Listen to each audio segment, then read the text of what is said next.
2026 में शानदार आईपीओ का इंतजार कर रहे निवेशकों का इंतजार अब मान लीजिए खत्म हो चुका है, क्योंकि अगले हफ्ते एक ऐसा आईपीओ खुलने जा रहा है जिसका इंतजार लंबे समय से और काफी सारे निवेशकों को था, क्योंकि इसमें अच्छा पैसा बनने के पूरे पूरे चांसेस यहां पर नजर आ रहे हैं। तो चलिए अब आपको इस वीडियो में बताते हैं कि हम किस आईपीओ की बात कर रहे हैं, कंपनी कारोबार क्या कर रही है, कब ये खुलने वाला है, इशू साइज क्या है, प्राइस बैंड क्या रहने वाला है इसका, कितना पैसा कंपनी जुटाने वाली है, और सबसे बड़ी बात इसका जीएमपी कितना चल रहा है, ग्रे मार्केट प्रीमियम, यानी कि आपको इस आईपीओ के अंदर कितनी कमाई हो सकती है। तो चलिए शुरुआत करते हैं। तो पहले आपको ये बताते हैं कि हम जिस आईपीओ की बात कर रहे हैं वो है एसबीआई फंड्स मैनेजमेंट का आईपीओ। एसबीआई फंड मैनेजमेंट वही कंपनी है जो एसबीआई म्यूचुअल फंड्स के कारोबार को संभालती है। तो पहले आपको बताते हैं कि इसके कारोबार के बारे में, उसके बाद आपको आईपीओ की पूरी डिटेल देंगे और फिर आगे चल के आपको ये बताएंगे कि हिस्सेदारी इसमें कौन बेचने वाला है, और साथ ही आखिर में बताएंगे कि आपको इसके अंदर कितनी कमाई हो सकती है। तो सबसे पहले अगर कारोबार की बात करें तो इनके पास एसबीआई फंड्स मैनेजमेंट के पास इक्विटी म्यूचुअल फंड्स के ये पूरा कारोबार संभालती हैं, डेट फंड्स हैं, हाइब्रिड फंड्स हैं, ईटीएफ्स हैं, इंडेक्स फंड्स हैं, रिटायरमेंट सॉल्यूशंस हैं और एसआईपी प्रोडक्ट्स पर ये कंपनी जो है वो काम करती है, कारोबार करती है। और इसका एयूएम ऑलरेडी इतना बड़ा है कि मान लीजिए कि सबसे बड़ी ये एसेट मैनेजमेंट कंपनी भी हो सकती है। तो अब आईपीओ की डिटेल आपके सामने एक बार यहाँ पर रख देते हैं कि एसबीआई फंड्स मैनेजमेंट के आईपीओ की पूरी डिटेल क्या है, जान लीजिए। तो इसका जो इशू साइज है वो 11,692 करोड़ रुपए के आसपास का रहने वाला है, और ये 2026 का अब तक का सबसे बड़ा आईपीओ बन सकता है। अगले हफ्ते ये लॉन्च होने जा रहा है, आपके सामने डेट भी इसकी रखने वाले हैं। इसके बाद हालांकि एनएससी और जियो आईपीओ आएंगे, उनका साइज तो मैसिव साइज होने वाला है, वो काफ़ी बड़े आईपीओ होने वाले हैं, लेकिन ये 2026 का अब तक का सबसे बड़ा आईपीओ हो जाएगा। इसका जो प्राइस बैंड है उसकी अगर बात करें तो 545 से 574 रुपये इसका प्राइस बैंड यहाँ पर फिक्स किया गया है, और फेस वैल्यू 1 रुपये पर शेयर की यहाँ पर तय की गई है।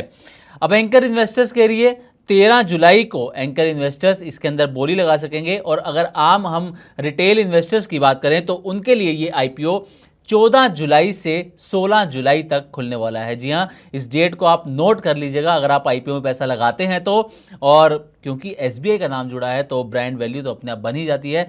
तो डेट याद रख लीजिए, 14 जुलाई को ये आईपीओ खुलने वाला है, 16 जुलाई को इसकी क्लोजिंग होगी आईपीओ की, 17 जुलाई को इसका अलॉटमेंट प्रोसेस जो है वो पूरा हो सकता है, और लिस्टिंग की अगर बात करें तो 21 जुलाई को इसकी लिस्टिंग की संभावना है आईपीओ की। अब इसके एक लॉट के अंदर 26 शेयर आपको मिलने वाले हैं, और एक लॉट के लिए एक रिटेल इन्वेस्टर को 14,924 रुपये निवेश करने होंगे, यानी कि करीब करीब 15,000 रुपये आपको एक लॉट के लिए यहाँ पर लगाने पड़ेंगे। अब इसमें शेयर कितने बेचे जा रहे हैं तो आपको बता दें कि आईपीओ में कुल 20 करोड़ से ज़्यादा इक्विटी शेयर बेचे जाएंगे, और ये जो पूरा का पूरा आईपीओ है इसमें फ्रेश इशू कोई भी नहीं रहने वाला है, पूरा का पूरा ये ओएफएस यानी कि ऑफर फॉर सेल होने वाला है। इसका मतलब ये हुआ कि फ्रेश इशू नहीं है तो कंपनी के पास कोई पैसा नहीं आएगा, ऑफर फॉर सेल है तो जो प्रमोटर जो निवेशक हिस्सेदारी बेच रहे हैं उनके पास ये पैसा आपको जाता हुआ नजर आएगा। कौन हिस्सेदारी बेच रहे हैं ये भी आपको आगे बताएंगे। वैल्यूएशन की बात करें तो इसकी जो वैल्यूएशन है 1.17 लाख करोड़ रुपए हो सकती है, मैसिव वैल्यूएशन के साथ ये आईपीओ आ सकता है। और साथ ही इसके एयूएम की बात करें तो 12.5 लाख करोड़ रुपए का इसका एयूएम है एसबीआई फंड्स मैनेजमेंट का। अब बात आती है, ये तो आईपीओ की पूरी डिटेल आपके सामने हमने यहाँ पर रख दी, अब बात आती है कि इसमें हिस्सेदारी कौन बेचने वाला है। तो पहले आपको बता दें कि इसके जो दो प्रमोटर हैं, पहले तो एसबीआई अपने इसमें हिस्सेदारी बेचने वाला है, 12 करोड़ पौने 13 करोड़ के आसपास ये शेयर अपने यहाँ पर बेचने वाले हैं, और परसेंटेज में अगर देखें तो हिस्सेदारी है 6.3% अपनी हिस्सेदारी एसबीआई इसमें बेचने वाला है। और अमुंडी इंडिया होल्डिंग ये इसमें करीब करीब 7.5 करोड़ शेयर अपने बेचने वाले हैं, यानी कि 3.7% अपना स्टेक इसमें बेचने वाले हैं, और दोनों मिलाकर जो है लगभग 10% हिस्सेदारी इस आईपीओ के अंदर बेचते हुए आपको नजर आएंगे। लेकिन आपको बता दें कि इस हिस्सेदारी बेचने के बाद भी जो एसबीआई और अमुंडी इंडिया होल्डिंग है इनका जो स्टेक है, हिस्सेदारी है कंपनी के अंदर, वो 88% रहने वाली है। यानी कि प्रोमोटर्स का ज़बरदस्त कंट्रोल इस हिस्सेदारी के बिकने के बाद भी इस कंपनी में रहने वाला है। अब आती है सबसे अहम बात कि इसका जीएमपी कितना चल रहा है, इसकी कमाई कितनी हो सकती है। तो 9 जुलाई को 11:30 बजे तक अगर हम देखें तो एसबीआई फंड मैनेजमेंट के आईपीओ का जो जीएमपी है वो 70 रुपये चल रहा था। यानी कि अपने जो इसका प्राइस है, प्राइस बैंड है उसका, वहाँ से करीब करीब 12.25% प्रीमियम के ये संकेत दे रहा है।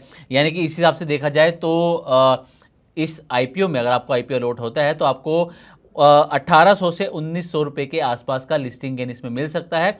लेकिन ये जीएमपी जो अभी 70 रुपये चल रहा है, आप जानते हैं कि जीएमपी जो है वो समय समय पर बदलता भी रहता है, कभी कम भी होता है तो कभी ज़्यादा भी होता है। और अभी क्योंकि ये शुरुआत है, आईपीओ की डिटेल्स अभी आई हैं, इस वजह से जो शुरुआती जीएमपी है वो 70 रुपये पर चल रहा है। हो सकता है कि आगे चलकर ये जीएमपी और ज़्यादा बढ़ जाए, या फिर हो सकता है कि आपको लिस्टिंग में और ज़्यादा जो है लिस्टिंग गेन इसमें देखने को मिले।